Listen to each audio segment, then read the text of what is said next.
Ever grappled with a temptation so irresistible that you worry you might lose yourself in it?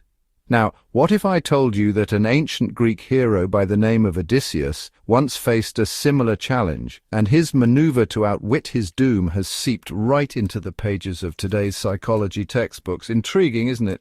Hello and welcome back to Human Mechanics. Today we're decoding the wisdom from Book 12 of Homer's Odyssey, and how it can be an unexpected guide for our modern-day struggles. King Odysseus of Ithaca, a central figure in Homer's Odyssey, had to sail past an island populated by enchanting female figures, the sirens. Their hypnotizing songs were lethal, compelling sailors to their death against the rocky shores of their island.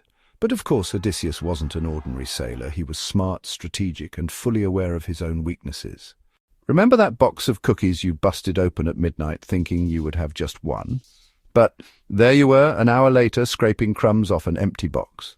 Well, this is somewhat akin to the predicament Odysseus found himself in. Odysseus ordered his sailors to tie him up to the mast of the ship. They filled their ears with beeswax to shield themselves from the sirens' melody. Despite his passionate pleas to get closer to the sirens, the ropes kept him secure, and his sailors stuck to their original orders. And so he became the only mortal ever to have heard the eerie song of the sirens and lived. Much like the cookie ordeal, we often face situations where we must accept our weaknesses and find ways to eliminate those temptations. No philosophically fine-tuned argument for wisdom stands a chance against an ex who broke your heart, or a teenager who tests your patience, or that sinful dessert that you can't resist. These are your sirens, right in your living room.